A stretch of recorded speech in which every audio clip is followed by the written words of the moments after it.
Bonjour à tous, on se retrouve pour un nouvel épisode Art et Philo avec Alice, qui est docteure en philosophie, spécialisée en philosophie de l'art. Bonjour Alice. Bonjour Chloé, bonjour tout le monde. Alors aujourd'hui, nous allons aborder le sujet de l'art au féminin. C'est un sujet qui me tient à cœur, puisqu'avec la création de Salaïne en 2021, j'ai toujours voulu exposer des artistes femmes. Donc c'est un grand plaisir d'aborder ce sujet aujourd'hui avec toi. Je vais démarrer avec une citation de Nadia Radwan, historienne de l'art, chercheuse et curatrice. Lorsque j'ai demandé à Etel Adnan s'il avait été difficile d'être une artiste libanaise aux États-Unis au cours des années 60 et 70, elle m'a simplement répondu avec un sourire qu'il était certainement plus difficile à cette époque-là d'être une femme peintre abstraite que d'être arabe. Comme tu l'as rappelé, Etel Adnan, dans le monde de l'art, a plus de 80 ans quand l'historienne de l'art et commissaire d'exposition Caroline Christophe Bakarkiev offre une place à la Documenta 13 en Allemagne, à Kassel. Et ce n'est qu'autour de 2014 que de grandes institutions culturelles comme le Whitney Museum à New York décident d'exposer son travail. Et une anecdote aussi me semble signifiante. Etel Adnan racontait que lorsqu'elle était enfant, elle voulait devenir architecte. Et sa mère lui aurait répondu « Non, c'est pas un métier pour une fille ». Cette phrase, en apparence anecdotique, a pourtant été extrêmement structurante pour Etel Adnan, et elle a d'ailleurs hanté toute sa vie.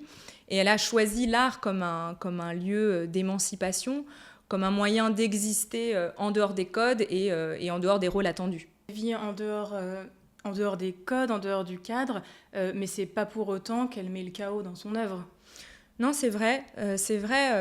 L'œuvre d'Etel Adnan ne crie pas, si je peux dire les choses ainsi. C'est plutôt un art qui accueille. Elle a souvent été décrite d'ailleurs comme une artiste de la paix. Alors pas en un sens passif ou en un sens naïf, en un sens actif de la paix, puisque c'est une œuvre qui est habitée par la mémoire des conflits. On a souvent eu l'occasion de le dire ensemble. Elle a connu la guerre au Liban, mais elle a choisi de peindre la nature, la montagne, la couleur, la mer. Elle a finalement élu la beauté en terrain de résistance. Elle a transformé la beauté en résistance. Et j'en profite pour te poser la question d'un auditeur. Il se reconnaîtra.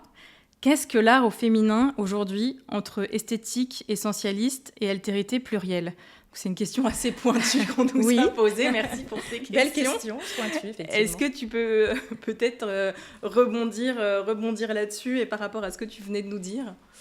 Sans être une spécialiste de la question, je peux néanmoins dire que cette tension a traversé toute l'histoire du féminisme et qu'elle trouve d'ailleurs un ancrage important et particulier dans le cadre qui nous intéresse ici, l'histoire de l'art et la philosophie de l'art. L'essentialisme, d'abord, postule qu'il existerait un art spécifiquement féminin, c'est-à-dire fondé sur la sensibilité, sur la sensualité, sur la douceur, sur la maternité aussi.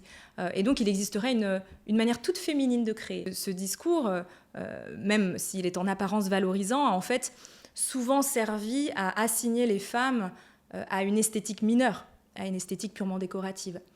Et à l'inverse, il y a une approche fondée sur l'altérité plurielle, comme le dit très justement notre auditeur, c'est-à-dire fondée sur la pluralité des positions, des corps, des vécus, des subjectivités féminines. Les penseuses de la deuxième vague féministe, c'est-à-dire celle qui a émergé dans les années 60, qui a permis d'élargir les luttes aux inégalités culturelles, sexuelles, sociales, c'est-à-dire pas uniquement civiques et politiques.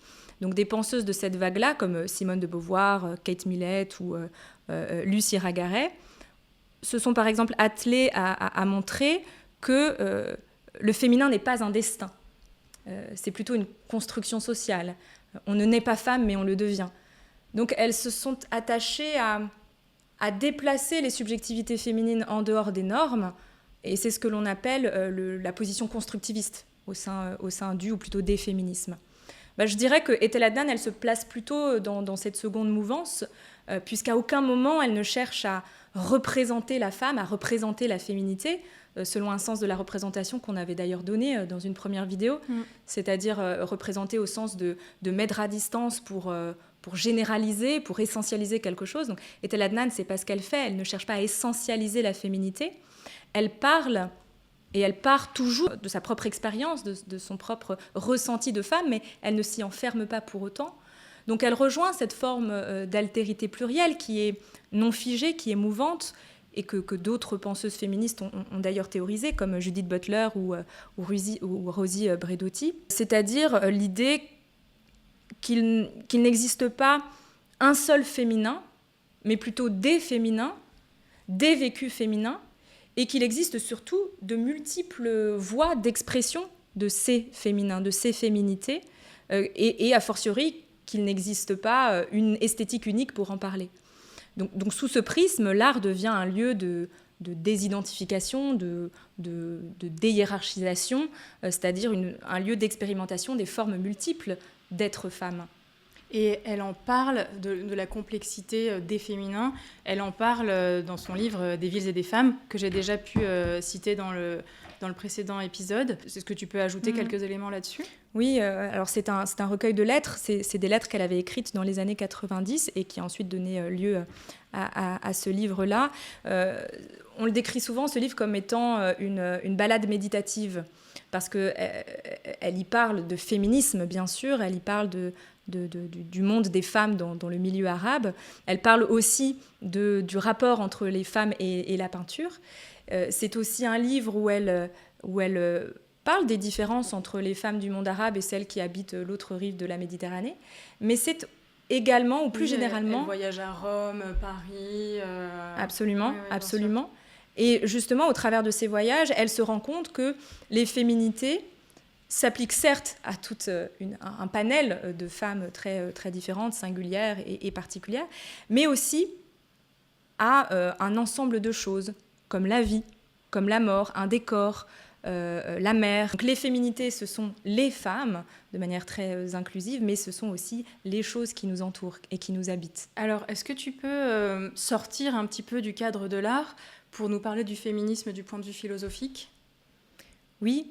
Alors, de manière générale, le féminisme philosophique ou la philosophie féministe ne se contente pas de proclamer la liberté et l'égalité des droits.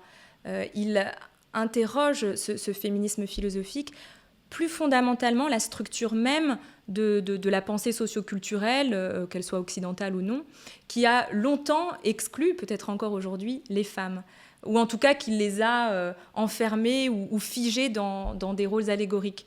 Exemple, la femme, c'est la muse inspiratrice, c'est la nature indomptée, c'est la folie immaîtrisée, alors que les hommes se sont arrogés des attributs de raison, de logos, d'esprit. Des penseuses féministes comme Simone de Beauvoir, qu'on a déjà évoquée, ou Iris Marion Young et Michel Ledeuf, ont expliqué que cette exclusion des femmes n'est pas un oubli, mais que c'est plutôt l'effet structurant du patriarcat intellectuel.